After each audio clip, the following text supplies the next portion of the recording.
shooter from 5 Trey Avalon who recently got, I guess he got whooped out in the LA County Jail. And there's all kind of people talking about this, reacting to it. It is probably the top story in our space right now. And I wouldn't want to be shooter right now. And I'm not really clear what actually happened. We're getting reports live from the county jail from Young and Hefe. I think he's dropped about 3 or 4 videos about it, which is kind of crazy. But he's giving us a play-by-play about, and then I think on another video, correct me if I'm wrong, he kind of changed it. The next day he was like, what actually happened was he turned down 2 fades. He got more information. I guess they're not in the same pod or the same dorm or the same module. Well, they in the same module but different roles. You got Abel, Baker, Charlie, Delta. So Abel and Baker will be on one side of a wall, and on the other side is Charlie and Delta. So I'm guessing Young and Hefe was on one side, and he was on the other side, whereas, more so baby shooter's opposition. You know what I mean? So is it more accurate that he just turned down 2 fades and didn't want to do 2 fades? Is it as simple as that? I believe he turned down the 2 fades, and once he did that, that was on him. Now they really on you. Like, use a buster, and they had incentives to really push the envelope because he had some. The county jail is way different. I don't know how he still has some earrings in, but he had some earrings that he was bragging about that was supposed to be $6,000, and you know what I mean. You already they opposition, so now they got more incentive to be like, okay, it's kind of like, oh, you a buster, you on the menu because we got reason to get up on you and be accessible because you turning down phase. You know what I mean? And there was a phone call that was played by a dude from 40s. He's on the phone. Had the phone off the hook already ready recording to humiliate him. Yeah. Mm-hmm. And I could were you able to draw a picture from listening to that phone call that he had going? If I just using my common sense, I don't think nobody just be yelling, "Oh, you trying to kill me?" So I believe they brandished, a jailhouse weapon. You know what I'm saying? And was scaring them. But I don't believe he was stabbed. All right. You know what? I have a video here that I saw on Instagram.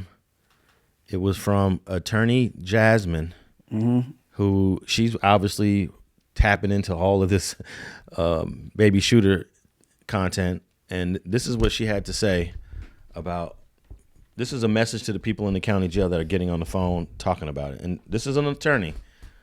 I'm aware that some people are on the phone with people in jail or prison so much that they're recording. The automated recording that says this call is being recorded can kind of just be something you don't really hear anymore, but just know that it really is recorded.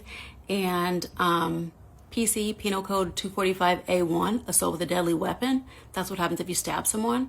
PC 243D, that's battery causing serious bodily injury. So if you break someone's arm or fracture their ribs.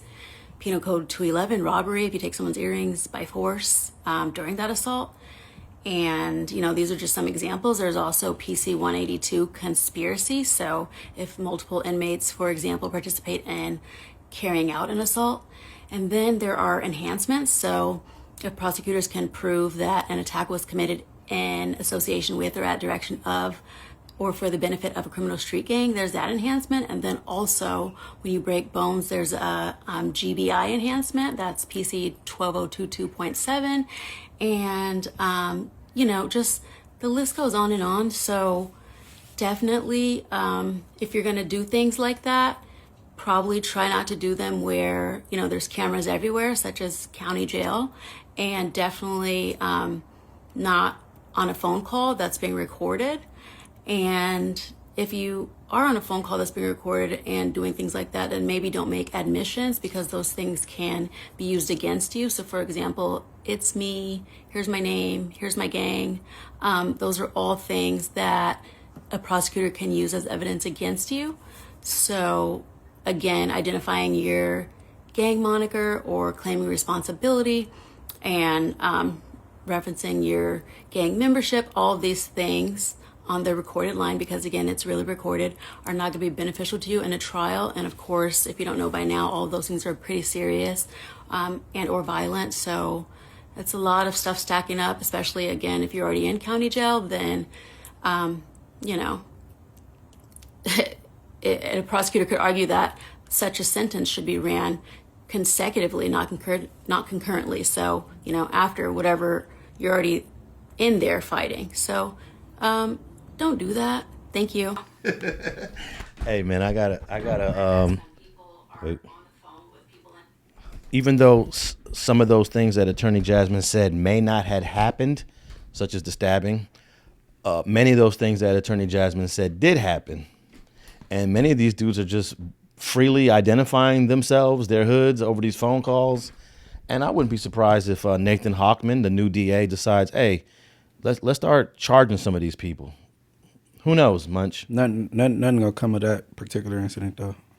Cause how you gonna get charged for robbery for something you ain't supposed to have anyway? Some earrings, you're not even supposed to have that. Like what? You can't. You're not even supposed to have it.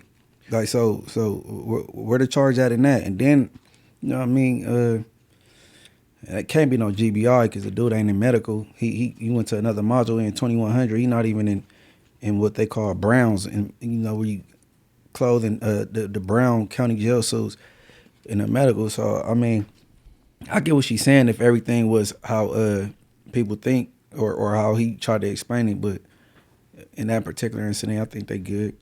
But even identifying your hood and identifying your moniker, that can go bad just for whatever case you're in there fighting. Let's say you're in there fighting and trying to say, you know, you're trying to defend. I don't think he cared. That particular person. Yeah, the dude.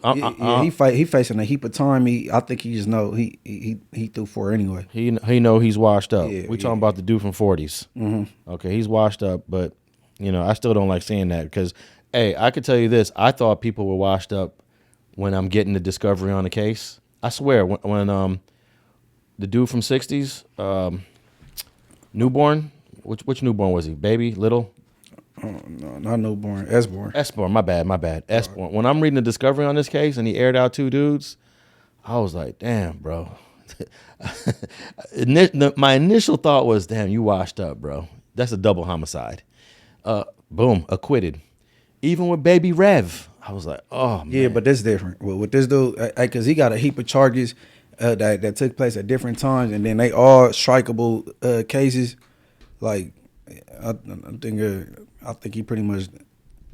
But I've seen the unbelievable happen in the courtroom. Yeah, I hear you. And I would always tell the defendant, no matter how bad it looks for you right now, still fight it. So doing this stuff on the phone don't help. None of that helps. Like with Poppy from 11-6 Kitchen. When he got the tattoo on his arm, he was already saying, I'm washed up anyways. He ends up getting a tattoo that the DA ended up taking pictures of it and putting it in the trial. And I was like, why would Poppy do this? He's hurting his own case. Luckily, what people ain't realizing though, like a lot of these instances and examples you giving, these are real game bangers, and they not thinking about the smart thing. You know what I'm saying? Yeah, but they're very happy they got acquitted. No. But I don't think the general public or outside people know, like when you see these people coming in the courtroom, what just took place downstairs in them court tanks. Like they might have just bust on somebody and stabs and went right to court. So it ain't a peaceful place. I don't be knowing what people to expect. People and that dude from 40s is young. That's why I'm like, baby shooter, you let some young dudes, and I know the other party involved.